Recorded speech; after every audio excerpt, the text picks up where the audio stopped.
Hello, beautiful and awakened souls, and welcome to another episode of the Awakened Souls podcast. I am your host, Devin Brown, Kundalini activator, spiritual guide, mentor, and honestly, just a great source of entertainment for everybody. So, we are going to be following up on a part 2 with today's episode.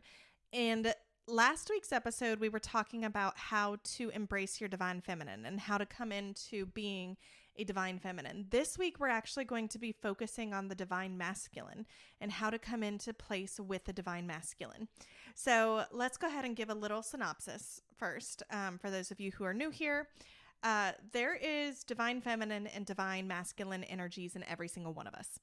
In order to come into divine union with your highest counterpart and with your highest self, you must first embrace who you are. And this is not gender specific. You can be a female who falls more into the divine masculine energy. You can be a male that falls more into the divine feminine energy. But either way, there is a balance between the divine feminine and the divine masculine. This goes within each and every single one of us. This runs through our source, runs through our chakra system, runs through our energy well. It runs through all of us, all the way from our head to our toes and into the ethers. So when it comes to embracing your divine feminine, that is something you can go to last week's episode and listen to. This week's episode is about embracing the divine masculine. And this is for you guys or divine masculine energy beings who are ready and willing to do the work to get yourself to a place to not only call in your divine counterpart of a divine feminine, but to also just understand what a healed divine masculine looks like. So men, and I'm going to be using this term generally, when I'm talking about divine masculine and men, I'm not trying to be gender specific just for the sake of this episode and the sake of understanding. I will be using the pronoun he and him and so forth. So you guys have it so rough. You aren't allowed to show your emotion because then you are not tough enough. You're being a baby. You're overreacting. You're not allowed to speak to certain women, or you have to watch the way you speak to women because it could be taken as, being too flirty or being just obtrusive and just all of these things. And I recognize there is a hardship that men face when it comes to being a divine masculine and still being respectful, but yet anything they say can be taken and twisted. I recognize that. I see it.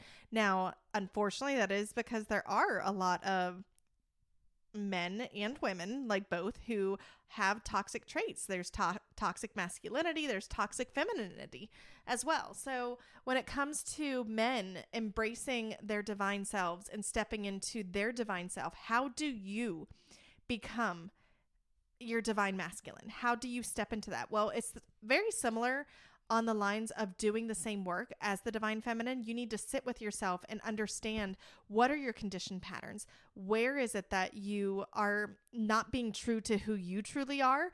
And where are you dimming your own light? Where are you shining a light brighter than you actually want to because you've been taught that that's what you need to do? So if you are a divine masculine looking for a partner, looking for somebody, how do you as a divine masculine make a divine feminine feel safe? Well, part of that is you are secure in who you are. You're not looking at somebody to come along and fill your cup. You're not looking for somebody to come along to pour into, to feel like that gives you purpose. You're not feeling like unless you have children, you can't have the rest of your life, the trophies have to be there. Unless you make 6 figures, that trophy has to be there. Unless you have a 401k, that trophy has to be there. There are all of these things that society has taught us that unless you do XYZ, unless you can provide for your woman, unless you can do this for your woman, unless you can do this and this and this and this, that list just goes on and on and on, from having a family, getting married, making so much money, providing for a certain household, doing the masculine things around the house. There are all of these things that we need to look at and decide, okay, what is truly important to me? What is truly important to myself? What is it that I have been told is my responsibility? And what is it that I truly feel is my responsibility? And this is not to take guys off of the hook for being respectful or being in the provider role, because to me, a provider role, it does not mean financially. To me, a provider role means someone who helps me feel safe, secure, listened to. I don't feel like I'm too much. I feel seen. I feel heard. I feel wanted. I feel valued. That is the purpose of the divine masculine. That is the purpose of the divine counterparts coming together. So you as a divine masculine, it is your responsibility to step up to a place where us divine feminines can say, okay, this person, I know that I am safe with them. This person, I know when they speak how they truly feel. They might change their minds after they gain more information, but when they do so, they are able to verbalize it and speak it. They're not keeping me on the hook for something just because they're afraid of the fear of missing out, the FOMO, like divine masculines, your purpose is to do the inner work and find yourself as well. It is to do the inner work and discover who it is that you are. Who is it that you want to be? Who is it that you have been called to be? Where is it that you have been asked to go? What is it that you can do for yourself that brings you to a place of healing and brings you to a place of understanding where you're willing to be vulnerable? You have so much security in yourself. You have so much self-love and so much self-respect that you're okay being too much. You're okay having those vulnerable emotions. You're okay letting people see that side of you. You are okay being authentically you, the version of you that was put into your body before your trauma took over. The divine masculine is somebody who is very secure in themselves, but they can look at other people with empathy and say, I understand where you're coming from. I understand why this is hard for you. I understand why this is difficult. So here, let me take your hand and let me guide you. Here, let me take your hand and let me show you. In a relationship between a divine feminine and a divine masculine, it is 50-50. It is yin and yang. Sometimes the one is going to lead 70% and the other's going to lead 30%. Sometimes the other's going to give 60% and then the other's going to give 40%. Like it is never, ever, ever 99 to 1%, 50-50. Like it goes back and forth when a divine pairing is together. Sometimes you can't give 100% all the time. But what a divine masculine is able to do is they are able to lead. They are able to say, I see your needs. I see that they are there and they are not too much, but they do that first for themselves. They do that first by looking at themselves and saying, what is it that I need? Where is it that I'm denying myself? Where is it that I am trying to be something for someone else that I'm not ready to be yet? Like the best thing that you can do for yourself is stop and truly focus on what it is that you need. What is the space that you need? What are the actions that you need? Are you actively happy? Are you actively in relationships that help you feel safe, seen, and secure? Are you at a place where you're not trying to run and hide from the life that you've created for yourself, but instead you are tangibly creating a life that brings you peace and happiness? And then other people are enhancing that peace and happiness. A divine masculine is somebody who tends to wake up spiritually a little bit after your divine feminine counterpart comes in. This is not to say that you are not spiritual and you are not open to that stuff, but you see things a little bit slower and you see things a little bit different. But you're open and willing to understand. You're open and willing to hear. You're open and willing for your divine feminine to guide you while still having a voice of your own. No, I didn't see that. I actually saw this. No, I disagree with you. I think this. But not in a way that makes someone feel like they're stupid. Not in a way that puts someone down for their thoughts. Not in a way that makes somebody feel like they're not enough. What a divine masculine can do is they have a balance between compassion, understanding, with boundaries. They have a balance where they can come in and see a need that needs to be met and find a way to help that need get met without stepping on the toes of other people, without running over other people. They see the unseen. They see those things that are not there. So how do you gentlemen do this? How do you step into your divine masculine role? You do it by allowing yourself to truly look at how you feel. I know there's a lot of guys that do not like to journal. If you can sit down with a piece of paper and you can write to yourself a letter of forgiveness, forgiving yourself for the times you feel like you failed, forgiving yourself for the times you felt like you were too much, forgiving yourself for the times that you felt like you were not enough, or just anything that you have done to other people while you were in survival mode.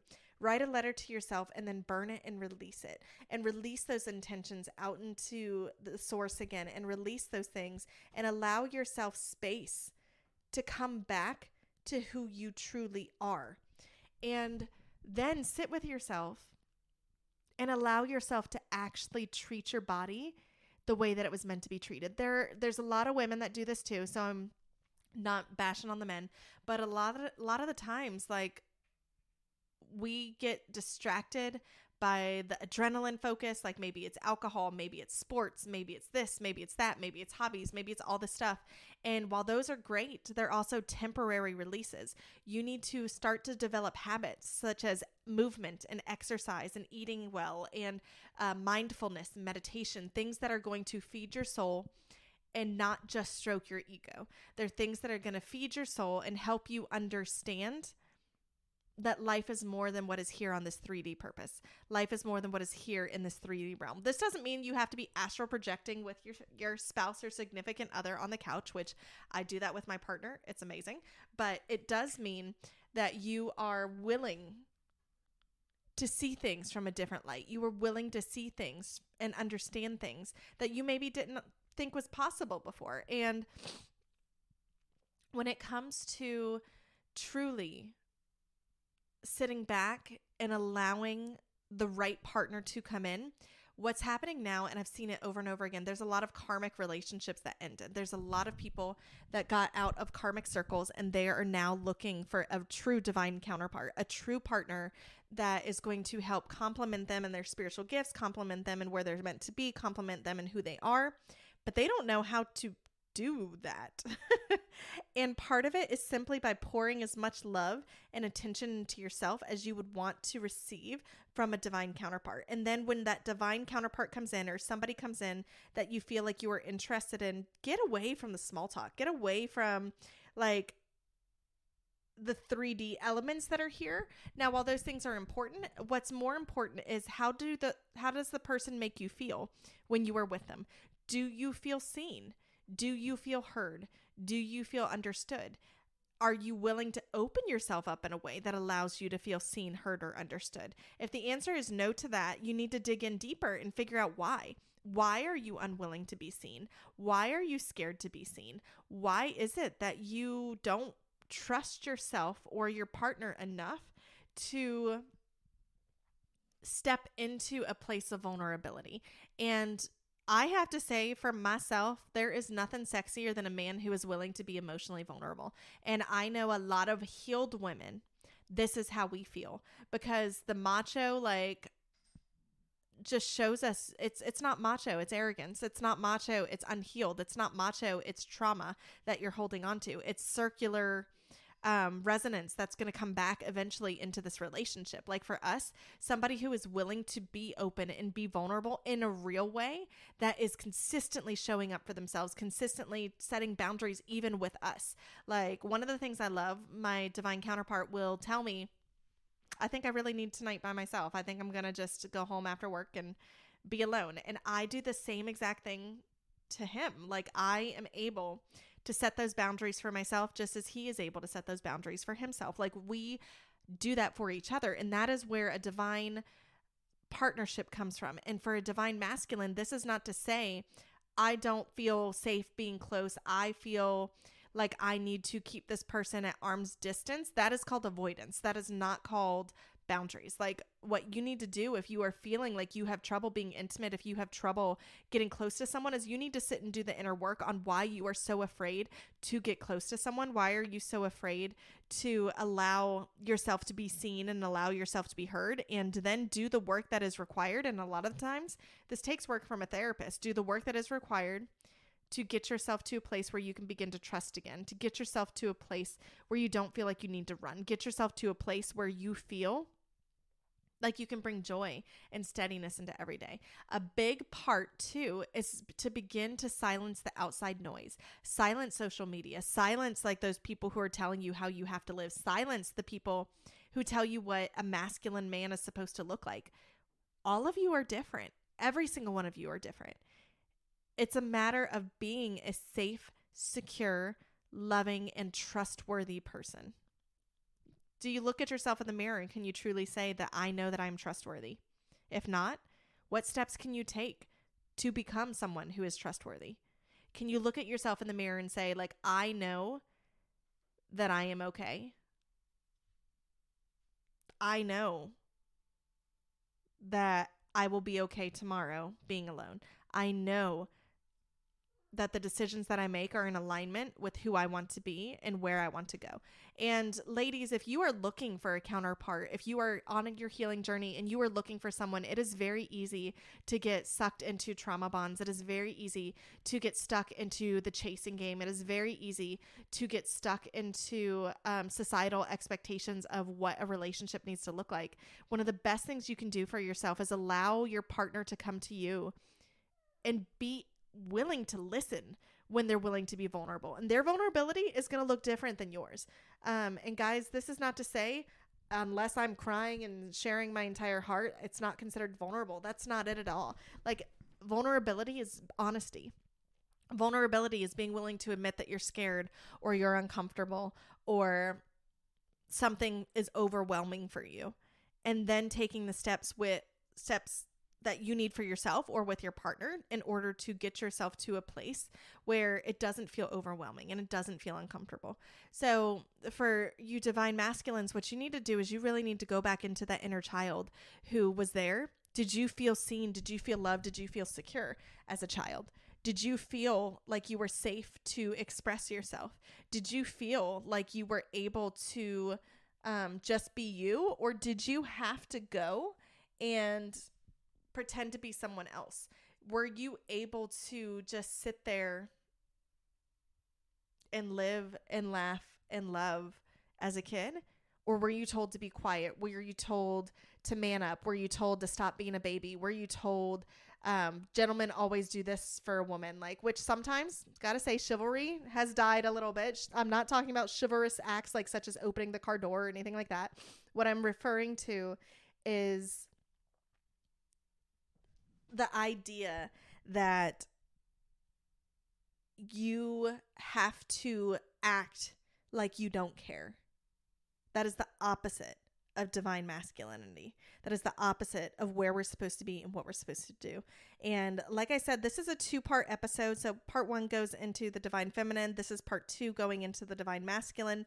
Obviously, this is something that I did connect with my guides. I talked with my counterpart with. I have had discussions with other people. I'm definitely someone who is fully in divine femininity, or trying to be. Like, I have been in survival mode for many years, which put me out of balance and put me into grasping for survival and from my divine masculine side of things. But that being said, you guys have such an important role on this ascension process, and your role is to be willing to be open, to be willing to be vulnerable, to be willing to just be who you were created to be, which is a beautiful expression of source, a beautiful expression of the creator, and someone who is open and willing to support their divine feminine on their journey into ascension. And if you guys have specific questions, I would love to get more specific. Please, by all means, leave them in the comments. And as always, I hope everyone has a wonderful Monday. We are getting into the holiday season. Do not let people pull you down. Do not let the earthly energies pull you down. Do not let your boundaries slip, so to speak. It is going to be such a beautiful time when we allow ourselves the freedom and flexibility to just be seen as us and who we are, and not as who everybody expects us to be. And I just wish you all the very best.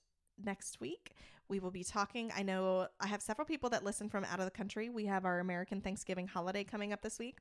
And it's a time where people forget how to celebrate and be grateful. And a lot of the times we start focusing on the things we don't like or the things that make us uncomfortable being around certain people for the holidays. But that's not where our energy needs to go. That's not where our energy should go. And I really, really hope that you are able to just continue to look within yourself and continue to pour within yourself in the way that you need to. And as always, everyone have a wonderful week, and we will talk again next Monday.